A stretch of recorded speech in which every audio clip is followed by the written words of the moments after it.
We got games, schools, and unions. Let's talk.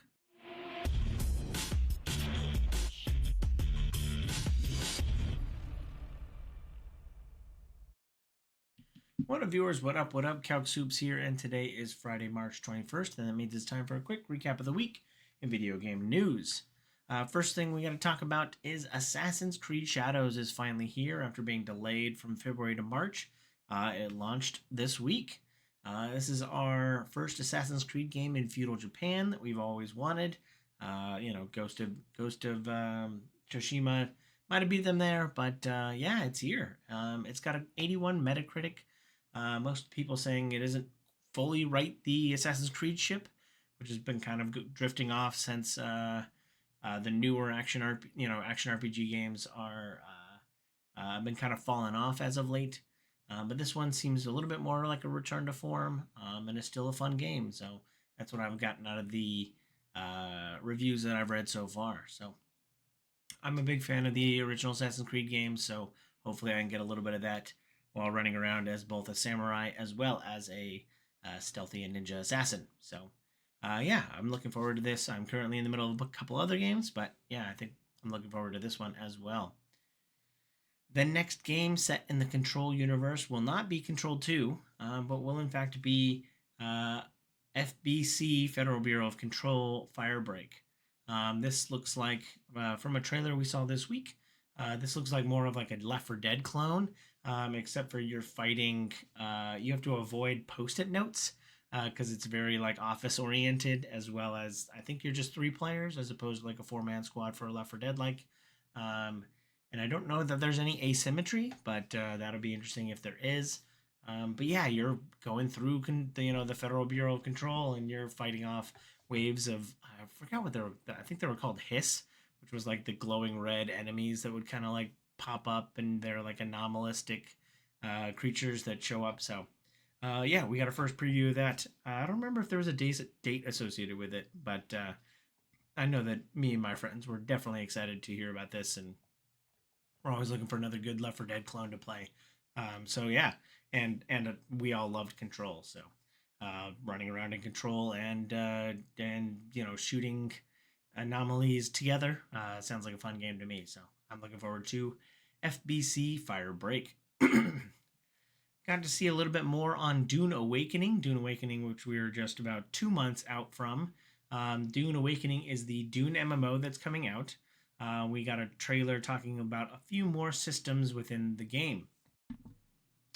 Those systems including some sandstorms that'll change the map apparently, which would be pretty cool to be that the map will be stagnant. I also heard something about an auction house.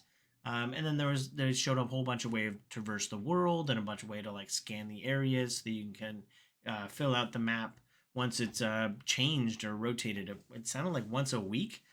So yeah, we're definitely a lot of shifting sands on Dune. So looking forward to that. I don't know how much of a multiplayer game it'll be for me, but I'm curious how the MMO aspects will kind of mishmash with the Dune universe. But looking forward to that one.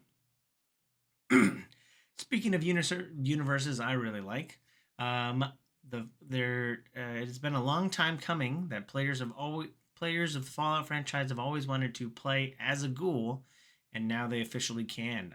The big Fallout 76 patch update that's been due for a couple months now finally allows for ghoul PCs, so you can go in and there's all new different cards and different ways that your character can you can build your character now that your character can be a fully irradiated ghoul. Sorry about that. But yeah, you can be a ghoul now, so very interesting stuff going. Yeah, like I said, every Fallout player has wanted to kind of had their character transformed into a ghoul. Been a lot of really cool ghoul companions. Walton Goggins played a really cool ghoul on the TV show, so excited to see that you can now play as a ghoul in the Fallout universe. I alluded to it at the intro, but yeah, a giant gaming union has been started by the Communication Workers of America, an advocacy group for all unions. This is also on the back of IATSE being on strike.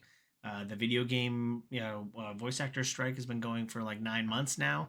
Um, and so, yeah, they're just calling for people anywhere in the industry to kind of volunteer and join. It doesn't have to be specific, subsections of the group, which they've kind of done. There was like a QC union that was started a while back, but this one is just all hands on deck. Any part of the gaming industry that want to be a part of it, all the union dues will help going towards combating uh, stuff in the industry. And so, yeah, they're just trying to build up community, build up union dues, and all that kind of stuff. So, yeah, very interesting that anyone in the games industry can join this kind of new burgeoning gaming union, and I know that's a dream that a lot of people within the games industry have been calling for quite some time. So, yeah, I'm glad that it's finally big and burgeoning, and hopefully they get a lot of adoption. So, yeah, pretty interesting stuff, and I'll see how I can join, and I'll look into it for myself as well.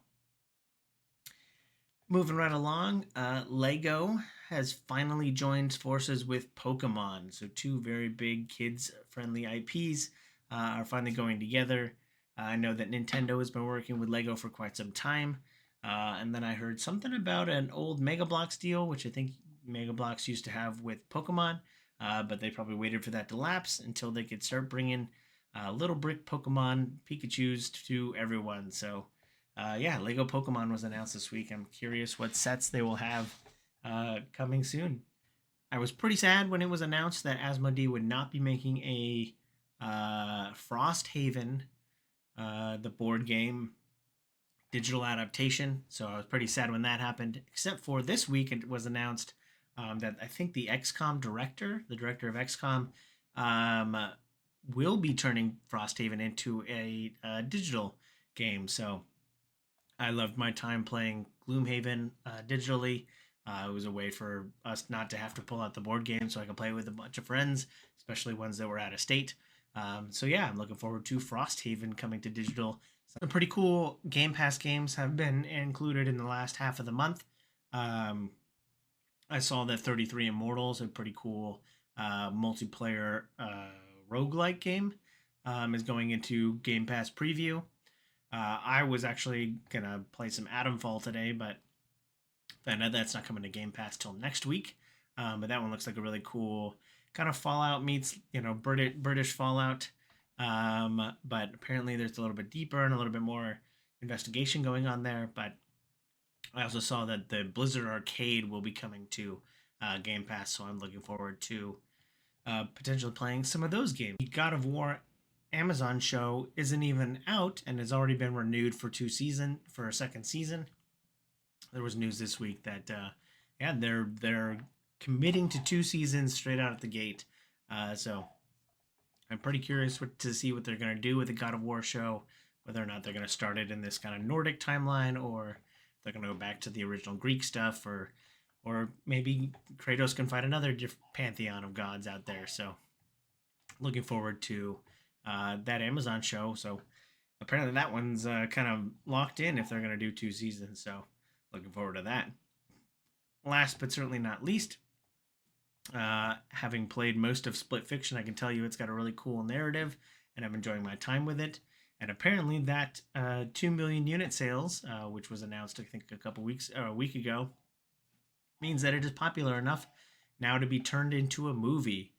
I think a couple months ago it was already announced that It Takes Two was getting a movie adaptation, but now Split Fiction is also getting a movie adaptation. So looking forward to even more Hazelight. Maybe we get a Way Out. A Way Out already plays very much like a movie. Like, it's pretty like movie centric, and it's got very cinematic scenes and stuff like that.